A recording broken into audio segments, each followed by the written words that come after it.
Aquí en la mañana, con fondo de pajaritos. En las oleadas migratorias europeas de final del siglo XIX y principios del XX, no siempre las mujeres se incluían en los registros al momento de ingresar al país, porque eran consideradas acompañantes, cuando no sencillamente parte del equipaje y del mobiliario.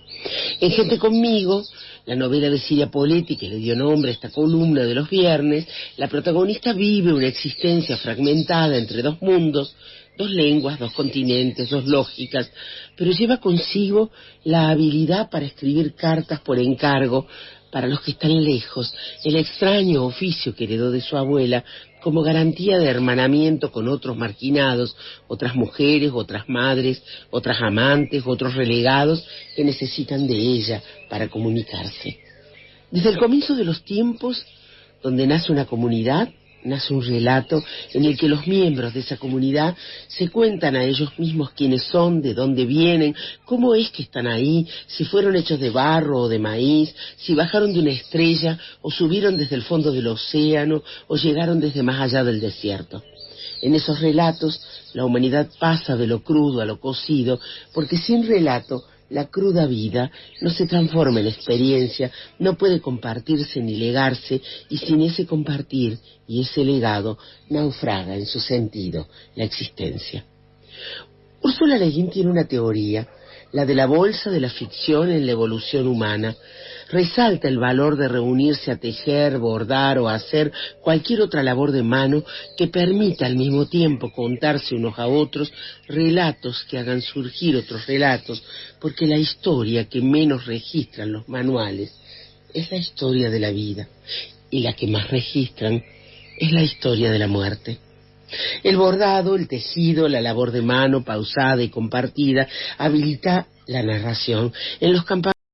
en los que hay mayor proporción de narradores tiende a haber más cooperación, dicen, porque las historias nos acercan a los otros, aumentan nuestra empatía, habilitan perspectivas más hospitalarias, incluso hacia los extraños. Es que los relatos son como vasijas o cuentos o bolsas que generan nuevos modos de parentesco y afectividad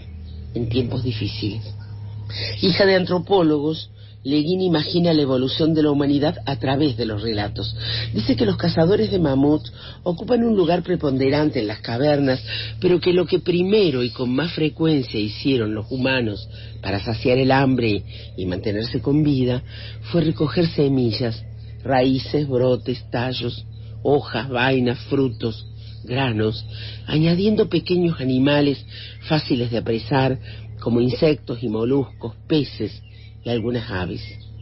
Era seguramente muy difícil cazar grandes animales, no más con un garrote o una piedra, por eso muy pocas veces llegarían los cazadores con una pieza mayor, con esa pieza y el relato de la aventura de haberla cazado. Y entonces, dice ella, lo que marcó la diferencia no fue la caza, no fue el garrote, sino el relato. Claro que es tal vez menos apasionante contar la historia de una semilla, o de un mosquito, o de un grano de avena, que hacer un relato de cazadores pleno de acción y con un héroe, de modo que la capacidad humana de relatar se puso al servicio del héroe y de sus acciones. Pero eso no impide que nos volvamos por un momento hacia la bolsa de recoger, hacia esos recipientes capaces de albergar muchas cosas. El primer dispositivo cultural, dice, fue probablemente un recipiente, una red, un cuenco, una carcasa, un contenedor en el que cabían las crías, las semillas, los frutos y los relatos. En la película Odisea en el espacio, un hombre mono lanza un objeto, un arma, un hueso, un palo, una lanza al espacio, gruñendo por haber perpetrado el primer asesinato, lo arroja al cielo, donde girando ese garrote, ese hueso, esa lanza, se transforma en una nave espacial.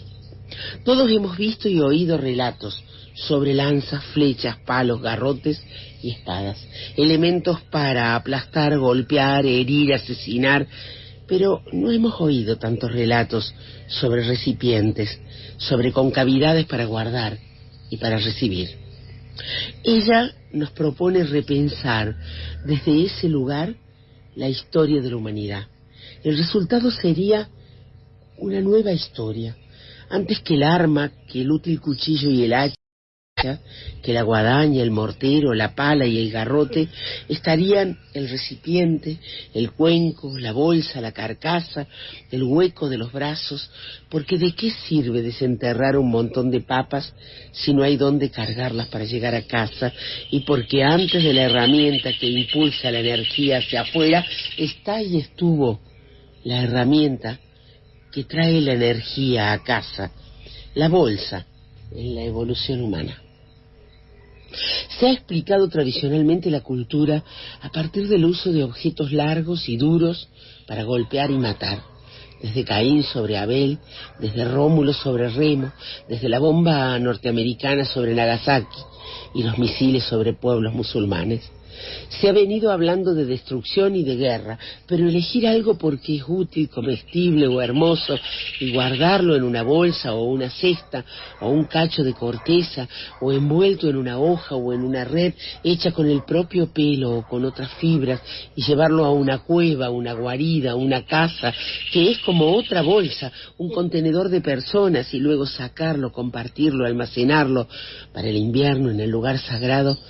eso hace una diferencia. Es el relato lo que hace esa diferencia, un tipo de relato que la humanidad ocultó en aras de otros relatos de héroes y de muerte y de guerras. La forma natural del relato puede ser también una bolsa o un libro donde se guardan palabras, relatos como bolsas, vientres, casas, con personas que viven, que sufren o se alegran, y granos más pequeños que un grano de mostaza, que contienen comienzos, transformaciones y pérdidas, traducciones, trucos y trampas y delirios, misiones que fracasan y personas que no entienden. Si se evita el modo lineal de la flecha asesina y en lugar de un arma de dominación se redefinen la tecnología y la ciencia como una bolsa de cultura en el vientre del universo, en ese útero de cosas por ser y en esta tumba de cosas que ya fueron, en este relato sin final, todavía habrá semillas que recoger y espacios para lo humano bajo el inmenso cuenco del firmamento. Hasta la próxima.